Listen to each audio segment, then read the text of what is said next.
Yeah. Should I start over? Yeah. Please. No pressure.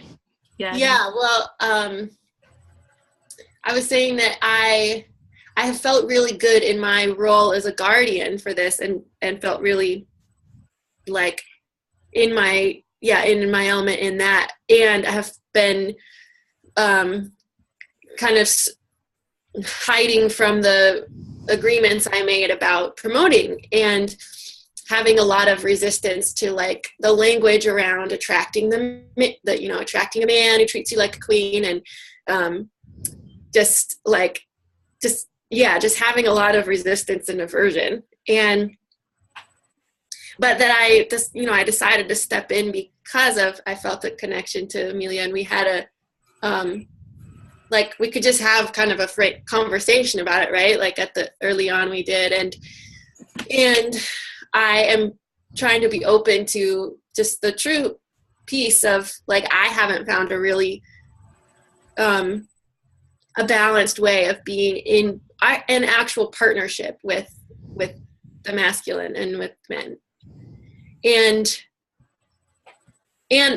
I'm also gay, so I'm not seeking partnership in that way, but I do think the world has to figure out how to live like with all members of the species collaboratively. And so I'm trying to be open that there might be more that I don't know, and that there might be, that might be in this, or in this conversation, or emerging from this conversation, pieces of it.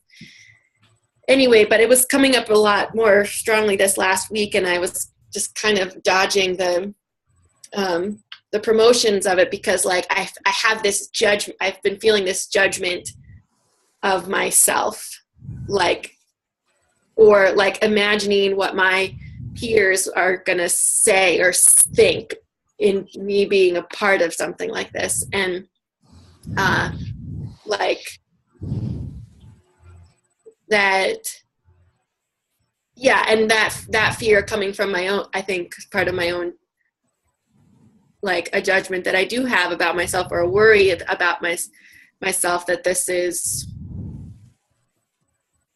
I don't know, that this is like letting men off the hook, or that it's like victim blaming, like, so women are the ones who are going to have to change. We're the ones who have suffered, and that is those are just the questions that I have, I guess, and and I'm feeling it like really viscerally right now in this moment. Actually, just the like, what is it like? Why is it always the ones who have suffered the most who have to be the ones to do the work to bring the rest along? And that feels really unfair. And I also know like the other pieces of it, which are like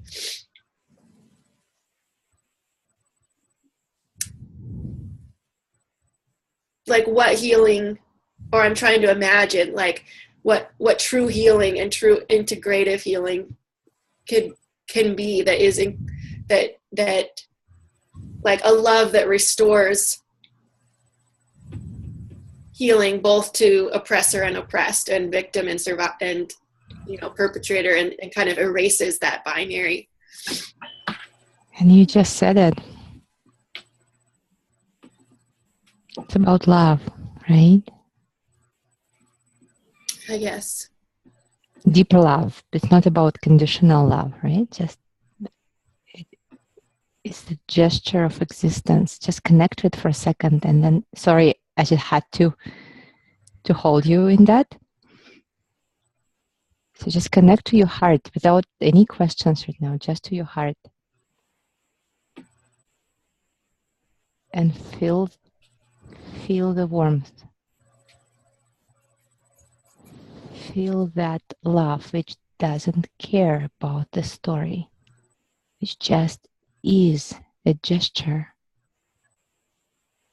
of expression, of existence.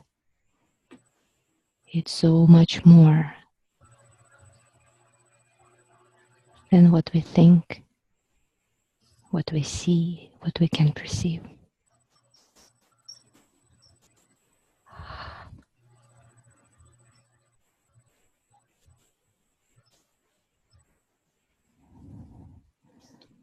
When you look through those eyes, through that level, there is no victim, there is no oppressor. There is just the desire to express, to be, to know yourself on the next level, again and again.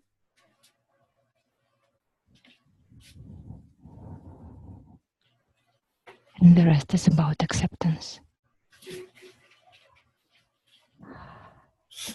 and allowing.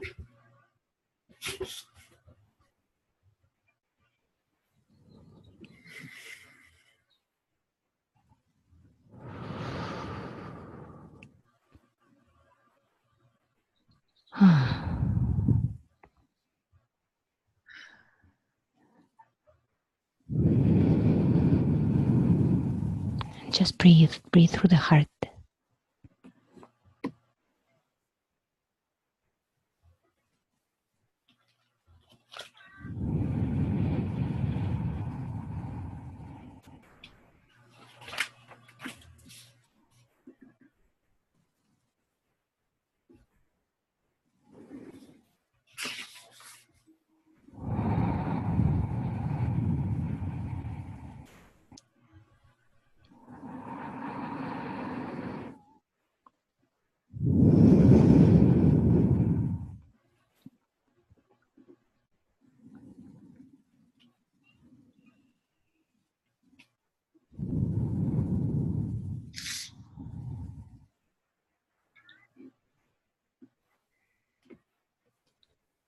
Yeah, you are becoming much bigger.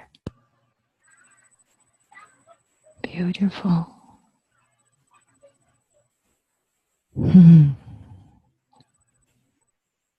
What I see is like you're releasing, like you're letting go of, just seeing your hands, letting go of something you're holding on to. What is it?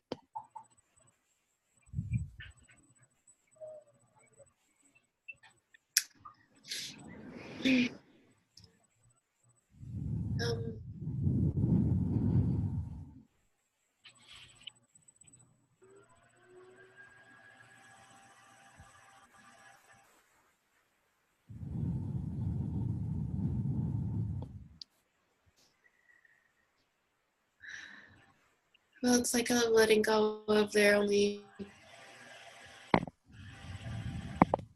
of like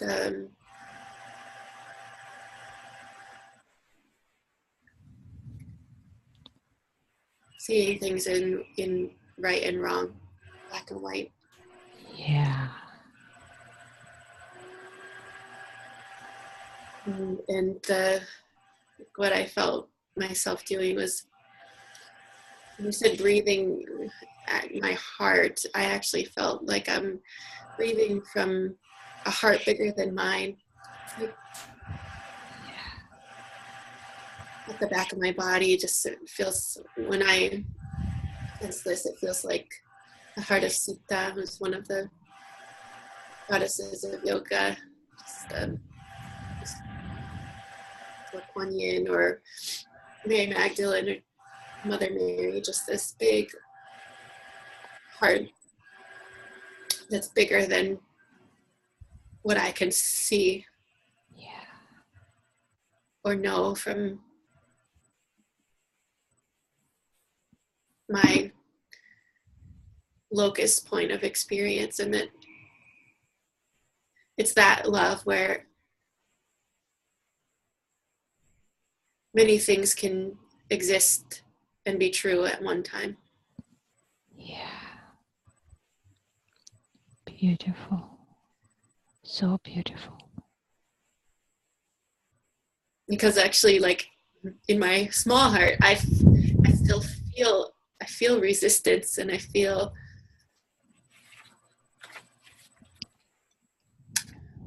I don't know. I feel just resistance, but I can also feel being held in the bigger heart that can hold many things at once, and that is letting me be. Yeah. And then you can always move too between them, right? Yeah.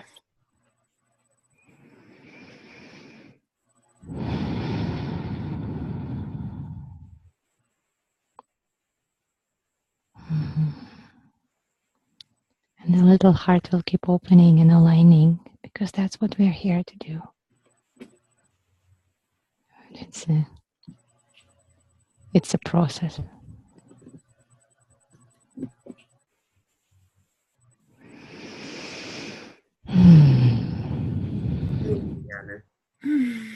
Thank you for being so authentic, for being so honest, and for being so present. It's a rare gift to be able to stand and speak your truth like that, even when it's not comfortable. Thank you. Thank you.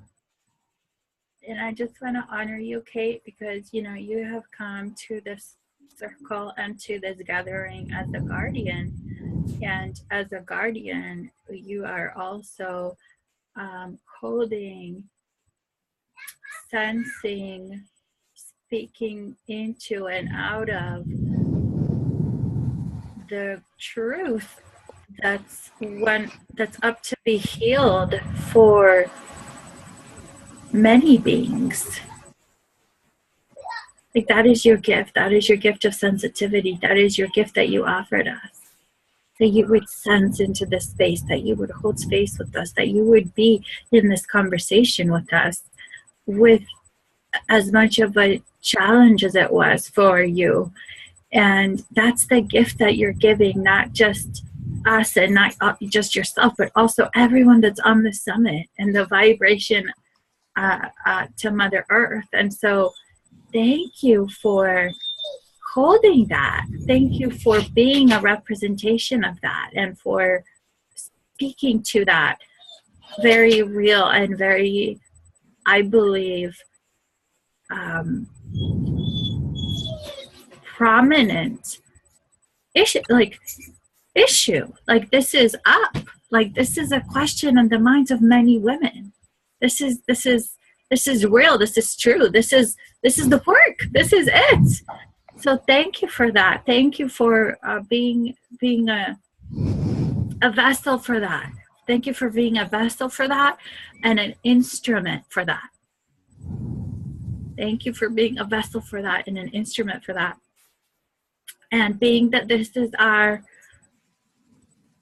call of our opening ceremony, our gathering for our opening ceremony that we were going to do today, I think it's very, it's just perfect. It's just perfect. And, you know, these questions around, can we really have an equitable relationship with men? Men are the oppressors. We're the oppressed. How can we have an equitable relationship with an oppressor? You know, like if we see a group of people or any group of people for that matter as oppressors, and we see ourselves as oppressed, whether it's in regards to race or income or gender, whatever it be, right? Can we then be in a relationship with an oppressor? Whatever the realm of oppression is, right? Victim blaming, you know, this idea of why is it that the people that suffer the most have to be the ones that have to do the most work? Like, why do women have to change? Why do we have to change? We didn't do anything wrong. Why do we have to change? Why are we the ones that have to take responsibility? Why should I do the work for you? It's your fault. You're the oppressor. You caused this. You made this happen. Why should I be responsible for this? Why should I take this on and do anything that's your job to fix? That's your responsibility. You caused this. You're the problem. You're the oppressor. I see that. I feel that. And trust me, I hear it every single day with my clients. This is an internalized war. This is an internalized war. And this is the reason for the summit. So thank you. Thank you for holding the shadow. Thank you for bringing the shadow to this conversation, because this is what we're doing here. This is why we have gathered. Dearly beloved, we are gathered here today for the sacred union of oppressor and oppressed. Dear beloved, we are gathered here today in the name of equitable partnership between oppressor and oppressed. Every single person on the planet is here. I don't like when I go like this, because I feel like I must look very scary. I just scared myself. I'm like, oh my God, if I'm scary to myself, how must I be? So yes, yes, and yes, yes, yes, and yes. And here we are. Here we are. And so I want to stand for the larger heart, right? The larger heart that Yana brought us in connection with, of the divine feminine that loves beyond these distinctions and titles and roles. And I want to talk about just a little bit about what we know about men. What we know about men based on Alison Armstrong's 25 years of research.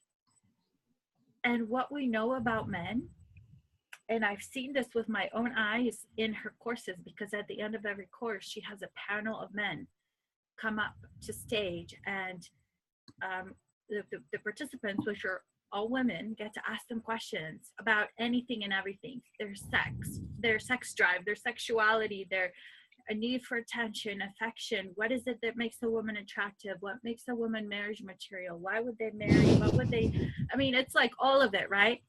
And what I have seen in those courses, and what I have seen in the work that she does, and why I've followed her for 10 years, and why I've studied with her for 10 years, and why I have an amazing marriage with a male person, a man, he's a male person, you know, is because I saw who men are.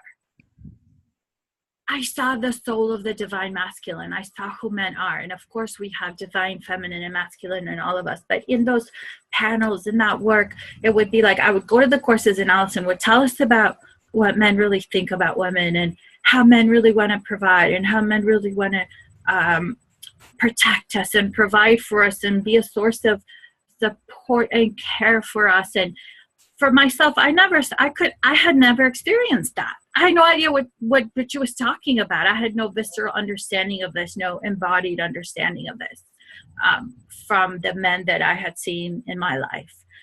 And I was given the opportunity and the honor to heal that in the work that she does.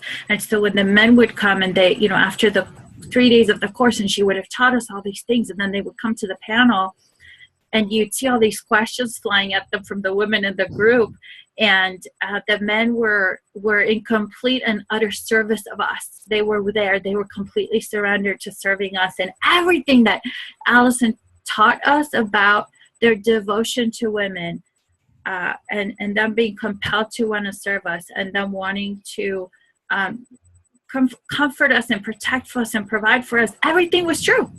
You saw it. You saw it. It came out of his mouth, and his mouth, and his mouth, and his mouth.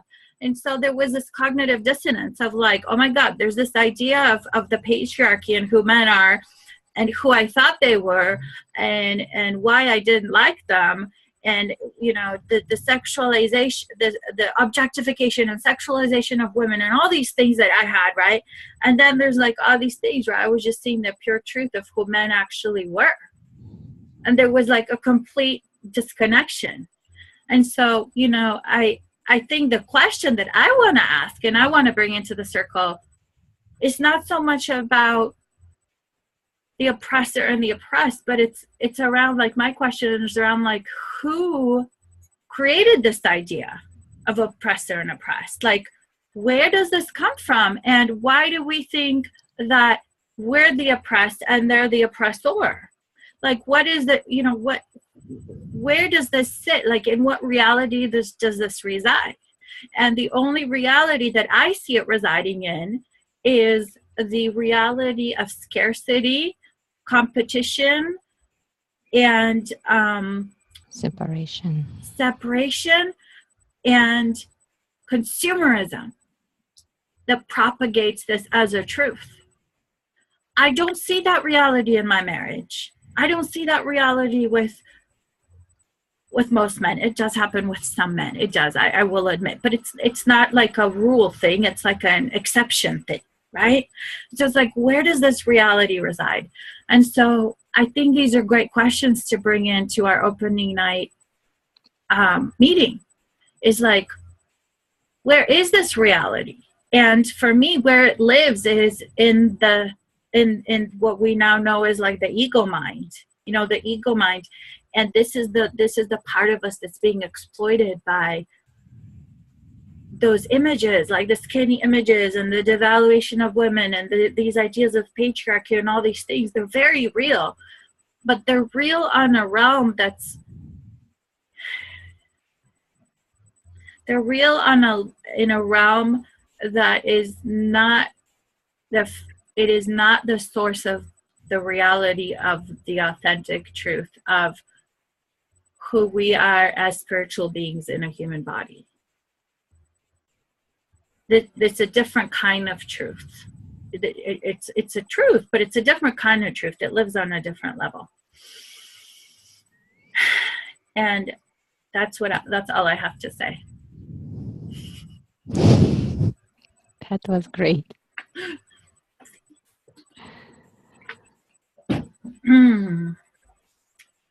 Wow. What great questions.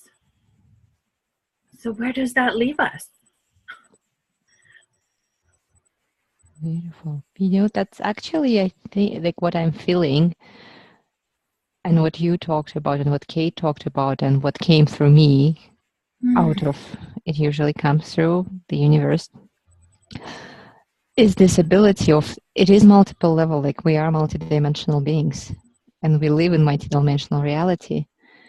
And as we, like that vision that Kate had of the big heart and the small heart, right? So it's really, the other one I want to layer on it is the photography, like zooming in, zooming out, right? So when we are zoomed in on the small self, nothing wrong with that, but then we see the reality from that place. And that's where there is a place for separation because we are separate beings on that level. And then, yes, there is a chance, there is opportunity at that level to be in the victim or in the perpetrator role and play all these different things. And when we zoom out, like the more we zoom out and we're able to do that and stand in that high truth, the less we are involved or the less we're connected to that story. And then we can see the bigger truth of oneness, of interactivity, of interdependence, of the just one big self trying to express itself through everything, and through this movement learning what it actually is and how it is. And where I think it's leading, and that's the same as part of the welcome ceremony and of the opening for the summit, it's really how can we be in our relationship on the human plane, being the pure expression and staying connected to that higher truth, higher reality of ourselves. And the more we are open and the more we are connected, the easier it becomes. And you don't try to figure it out from the little mind or force yourself into certain ideas or concepts because that doesn't work. Like you cannot force yourself to think or feel something which you are not aligned with. Yeah, you can think something, but you cannot feel it. Like you won't be aligned, and that's where the disconnect would happen. But it's really more about like how can we as women, like, it's not about doing the work for anybody else. It's just really stepping into the true power of who we are. And the more we open to that, the more it can flow through us and be expressed in the world and in others and in our interaction with others.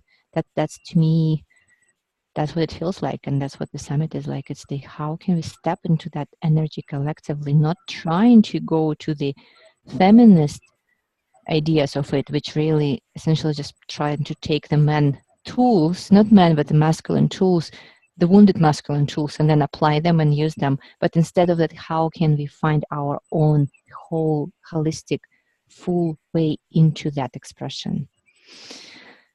Yeah. I think I'm done. Let's just feel into it.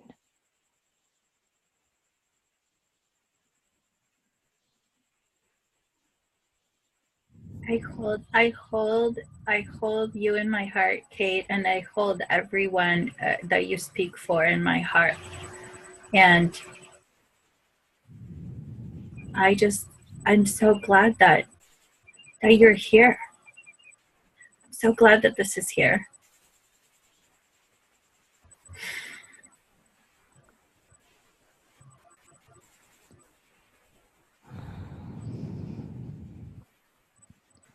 And I'm also seeing a big circle, that same circle I've seen before, of all the speakers, of all of the guardians on the physical and on energetic plane, because there are lots and lots of beings gathering in a circle. And then in the circle, it's our gifts, our desires, our intentions and dreams, but also those hurt feelings of the millennia, of many, many, many generations of people who didn't know, who couldn't connect. And from that, many griefs and many wrongs came. But it's just kind of holding it within the circle and sending the healing light to it. Then it can be released, be freed from that form of hurt and wrong and whatever else it is. And then just being restored to its natural state. But it feels safe enough to be in that space, to be released, to be shared, to be seen. Not to be hiding, but really to come. You know how like a little child brings all his griefs and all his, even his mischief, everything to the mom, right? To share and to be forgiven and reassured and then they release, then they let go. So that's what it feels like, is that all those little small parts feel safe to be in that circle, to be heard, to be seen, to be healed, to be released.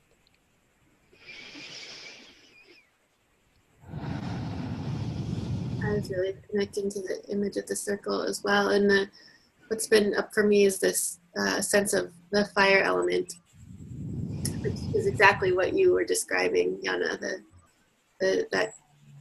the energy that transforms from one state to another state. And we're in, I think we're in a fire full moon right now, right, Scorpio? And I felt, as I was waiting to get on the call with you, Amelia, today, I literally felt like in the hot seat, like, oh, I felt like that little kid bringing I've been hiding, not doing my promotions. Mother, I don't want to. And I just really got being in that. Yeah, it feels like the power of fire to burn and heal and transform, and it's just also bringing up a song. You're open to me sharing a song? Yes, please share a song. I just want to add one thing about the circle before we sing. Can I do that? I'm also just tuning into the image, and I'm seeing it's like it's almost like a beehive, and there's all these spirits coming into the circle.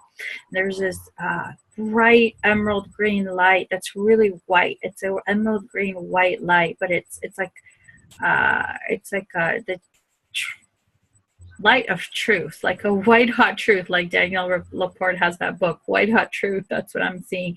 And the beings are coming in, and it's a lot of feminine beings, a lot of women that are carrying some of this wounding that we're talking about. And as they come into the light, it just is like gets stripped right from them, and it goes away, and they're restored to their natural state, like Yana, you were saying, and then they can take their rightful place in the circle. And what I'm getting is that it's possible now. Like, we can create this where it's like you come into the circle, and in one swoop, like millennia, generational wounds are gone. They're gone just by us simply stepping into the desire and the commitment to create sacred partnership. And so I just really want to honor that vision of this circle, and it's enlarging and enlarging, and we're gathering and we're holding the space, and this is part of it. This is part of that conversation. So thank you, and I'm complete, and I'm totally ready for a song. Well, it's perfect. I think it connects. So.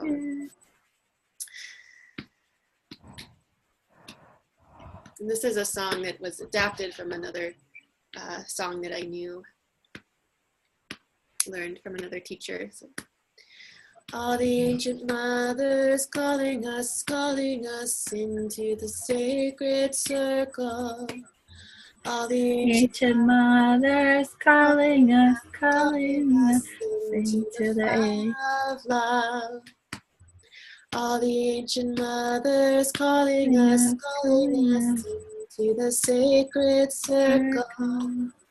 All the ancient mothers calling us into the fire of love. All the ancient mothers calling us into the sacred circle. All the ancient mothers calling us to the fire of love. All the ancient mothers calling us into the sacred circle. All the ancient mothers calling us into the fire of love. So let's include all the ancient wise ones calling us into the sacred circle. All the ancient wise ones calling us into the fire of love. All the ancient wise ones calling us into the sacred circle. All the ancient ones calling us into the fire of love.